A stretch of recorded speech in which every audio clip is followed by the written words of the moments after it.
Bonjour mesdames et messieurs, merci de regarder Model TV et bienvenue dans votre émission Mali Livre. Mali Livre, c'est votre émission littéraire qui reçoit les écrivains tous les dimanches à partir de 10h pour qu'on discute un peu sur leurs œuvres. Donc pour ce numéro, nous avons sur notre plateau un jeune amoureux du savoir. Il est détenteur d'une licence à la faculté d'histoire et de géographie. Et d'ailleurs, c'est lui qui a écrit ce roman intitulé Les parents sont éternels. Merci à vous tous d'accueillir Sori Ibrahim Maïga.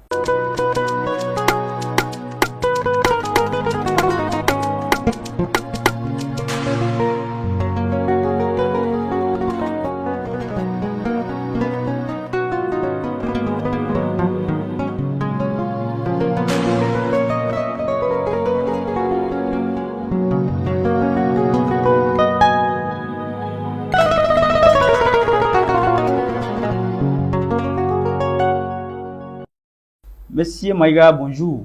Bonjour, Monsieur Lolo. Merci d'avoir accepté notre invitation. Merci à vous aussi de m'avoir accueilli. Okay, merci. Votre œuvre s'intitule Les parents sont éternels. C'est bien sûr le titre de l'œuvre. C'est un roman de 57 pages et quelques. La première question que nous allons vous poser, c'est à savoir de quoi parle l'œuvre en question. Donc, tout d'abord, merci beaucoup à vous et merci à l'ensemble de l'équipe de Model TV. Merci. Et je salue aussi les téléspectateurs qui nous suivront sur les différents réseaux. Mon œuvre, Les parents sont éternels, parle en général de l'éducation. Ça parle de parents, maintenant le rôle et leur importance dans la vie d'un individu. Donc, j'illustre bien cela dans les premiers textes. Voilà, à travers les parents, leur rôle qu'ils doivent jouer. Donc, en gros, c'est cela. Ok, merci. Et parlant de la société aussi, parce qu'il faudra voir que Camerouni est dans une société où le bonheur, tout comme le malheur, était partagé. Donc, l'éducation ou encore l'encadrement des enfants était destiné aux parents. Donc, les aînés aussi pouvaient intervenir lorsqu'il y avait un petit problème. Donc, aujourd'hui, nous voyons que dans notre société, nous avons tendance à laisser ces pratiques-là. Donc, je peux dire, est-ce que, étant à vous, en tant qu'écrivain, quelles sont les solutions que vous proposez pour que nous, aujourd'hui, nous puissions nous retrouver dans ce genre de société? Voilà, donc pour nous retrouver dans ce genre de société, je préconise d'abord un retour aux sources. C'est référer à la société qui n'est pas aussi lointaine que ça. Donc, nos parents particulièrement, et ils ont été éduqués de cette manière. Donc, à nous de perpétuer cet héritage-là pour que notre société soit une société meilleure. Sans cela, nous allons à notre perte. Et voilà. Et deuxièmement aussi, je recommande à ce que chacun joue son rôle, l'ensemble de la société. Il ne suffit pas, ou bien il ne s'agit pas d'être les géniteurs d'un enfant pour lui inclure une éducation. Parce que les géniteurs ne peuvent pas être à un endroit alors qu'il peut y avoir un autre grand frère, il peut y avoir un autre comme une tante, comme un neveu, quelqu'un qui pourrait mettre l'enfant sur la bonne voie. Donc, si cette personne joue son rôle, il y a de fortes chances que la société ira de meilleur en meilleur. Voilà. Je vois. Parlant aussi de la société, il faudra voir aussi que bon nombre de nos villages là aujourd'hui sont confrontés à un problème. Donc, vous en revenez également à ce problème, c'est à savoir la modernité et la tradition. Donc, quand tu vas aujourd'hui dans beaucoup de villages, donc aujourd'hui, on a tendance à laisser certaines pratiques au profit de la modernité. Donc, selon vous, quelles peuvent être les conséquences du délaissement de ces pratiques? Et les conséquences du délaissement de ces pratiques-là peuvent être très néfastes. Très néfastes. Premièrement, dans nos villages, on y va pour retrouver quelque chose d'original. Voilà. En quittant les villes, on va trouver un mode de vie. On souhaite voir un mode de vie qui sera différent du mode de vie de la ville. Et aussi un style d'éducation qui sera très rigoureux, qui sera très différente de ceux de la ville. Maintenant, avec la transition entre tradition et modernité, il y a beaucoup de choses qui sont bafouées de nos jours et qui ont tendance à disparaître. Donc ça, c'est une conséquence qui est terrible. Vous en revenez également à l'échec de la socialisation, hein, donc j'ai revenu par la partie humaine, donc j'aimerais vous expliquer également les conditions auxquelles les mendiants sont confrontés, à savoir marcher pieds nus, aller chercher du bois. Donc, il y a d'autres même là qui passaient tout leur temps à travailler. Donc, pourtant, ils étaient destinés chez les marabouts à être enseignants, c'est-à-dire du courant ou autre là. Donc, étant écrivain, êtes-vous pour ou contre la pratique de la mendicité là? Voilà, bon, je ne dirais pas que je suis contre la mendicité, parce que pour moi, la mendicité, c'est une école, c'est une formation. Voilà, mais comme toute formation, ça peut avoir des failles. Donc, les pratiques qu'ils font, les encadreurs qu'on appelle les marabouts, ceux-là qui délaissent l'enseignement au profit de l'utilisation abusive de leurs apprenants, qui sont les mendiants. Donc, et ils sont vraiment blâmables au moins. Donc, l'enfant est là pour la formation. Elle est là pour acquérir une connaissance et non là pour assouvir toi tes besoins seulement. Voilà, c'est ça que je veux dire ici. Merci. Et vous utilisez également des interférences linguistiques, hein, à savoir Nandji, Guéribou et autres, etc. Et pourquoi l'utilisation de ces interférences linguistiques? J'utilise ces interférences linguistiques pour être proche de mes lecteurs. Et je veux que mes lecteurs s'y retrouvent davantage dans les livres. Merci. Parlant des maladies et autres que vous venez d'évoquer là, donc nous voyons aussi que Kameleuni, lors de son arrivée, est tombé malade. Ils sont fait la rencontre de tous les hôpitaux et autres, donc ça n'a pas marché. C'est grâce à un médecin traditionnel que Kameleuni s'est retrouvé. Donc nous voyons aussi que vous accordez une importance à la médecine traditionnelle. Hein. Et donc, est-ce que vous pouvez un peu nous détailler ces choses-là? Oui, j'accorde une importance capitale à la médecine traditionnelle parce que c'est une médecine qui apporte des fruits. C'est une médecine qui maintenant soigne aussi, qui soigne beaucoup, surtout dans nos contrées, dans nos villages. Bon nombre de malades des maladies sont guéris grâce à ces médecines traditionnelles. Et là, le cas de Kameleuni, c'est qu'il avait attrapé une maladie locale. Donc, ils vont, comme c'était un citadin, ils vont évidemment aller aux hôpitaux. Malheureusement, après les prescriptions, les cas s'empiraient. Maintenant, ils vont contacter un guérisseur et ce guérisseur-là va faire un processus de guérissement.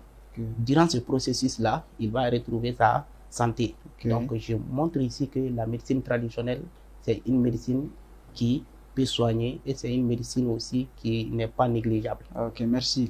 Et parlant aussi toujours de la mendicité, parce qu'il faut voir ici qu'il y a les mendiants, après s'être rassasiés, ils portaient laver leurs mains avec l'eau du fleuve. Hein, et c'est dans ces mêmes fleuves-là qu'ils étançaient leur chauffe. Donc, tout en disant que l'eau du fleuve serait nettoyée 7 fois par un ange. Hein. Est-ce que cette croyance-là, ce n'est pas une superstition? Oui, évidemment, c'est une superstition, mais c'est une superstition qui a pour but de faire adhérer les mendiants au fait de boire l'eau là. Ça leur pousse à boire l'eau. Et aussi, c'est une réalité, parce que les mendiants là vont boire cette eau, même si cette eau sera néfaste pour eux. Parce que grâce à cause de cette eau-là, nous avons beaucoup de ces maladies qui vont circuler au sein des mendiants, comme la diarrhée et consorts.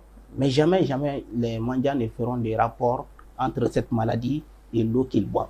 Parce qu'ils ont dans la tête que l'eau du fleuve a été déjà lavée par cet ange, alors que tel n'est pas le cas. Donc c'est une superstition, je ne sais pas si c'est des marabouts ou bien si c'est des riverains qui font ça, mais quand même ça fait du tort aux mendiants. Ok, merci.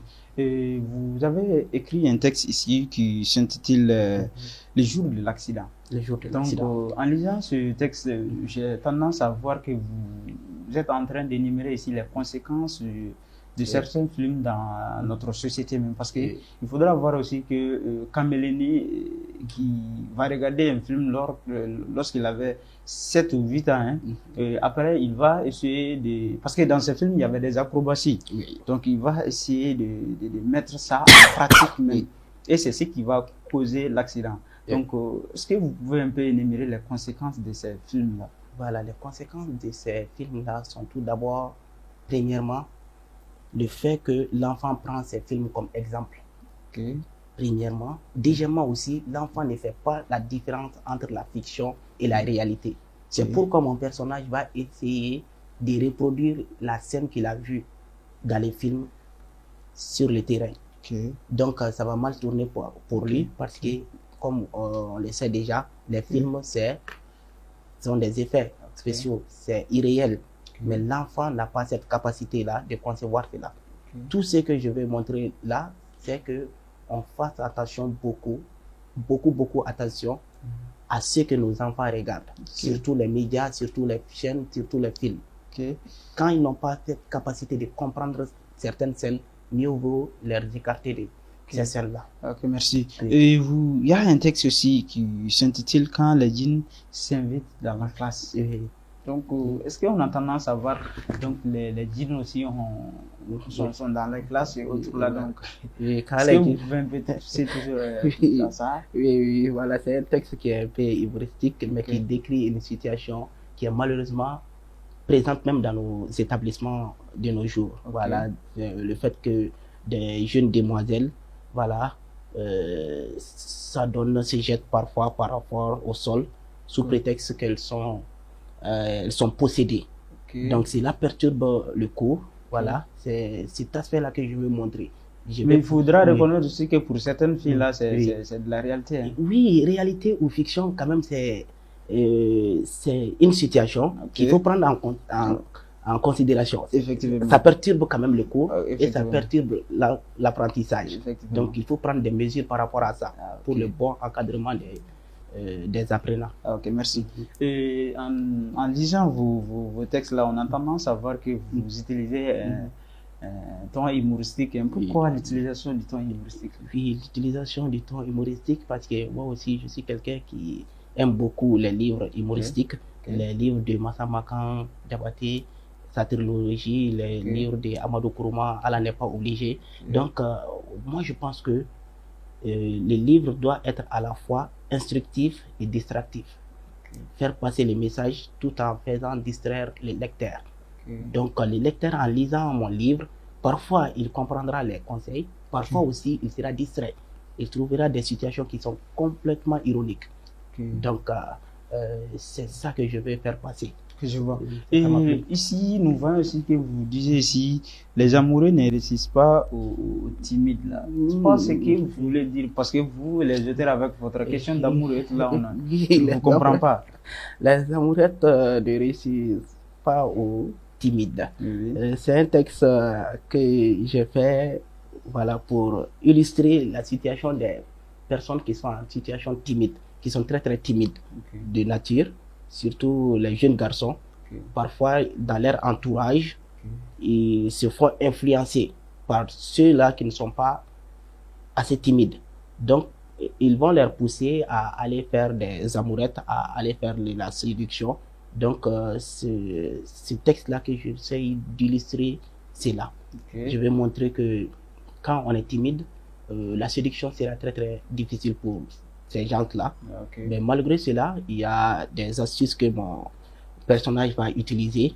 Voilà. Donc, malheureusement, à cause de la timidité, il ne pourra pas réussir. Ok, merci. Et parlant aussi toujours de délégation, hein, parce que vous touchez à un problème que beaucoup d'années, les élèves sont confrontés, donc, à savoir l'intronisation même du comité AM, mais vous en revenez à ça. Mais vous, en tant qu'auteur, quelles sont les possibles solutions que vous pouvez donner pour que ces trucs-là passent en normalité? Oui. Premièrement, moi, j'ai toujours soutenu que l'AM doit être exemplaire pour les élèves et les étudiants. Et pour que ça soit exemplaire, il faut que ceux qui sont à la tête soient exemplaires. Donc, ce ne sont pas des ce n'est pas les bouffons qu'on doit prendre et les mettre à la tête de l'AM. Voilà. Plus généralement, ceux qu'on retrouve en haut de l'AM, ce sont des gens qui sont des perturbateurs. Ce sont des gens qui n'ont pas un cursus scolaire très admirable, qui pousse les élèves à aimer l'étude. Donc, quand je parle même de l'intronisation, ça fait partir de cela. Parce que dans l'élection même du secrétaire général, les cours seront suspendus. Tout sera perturbé.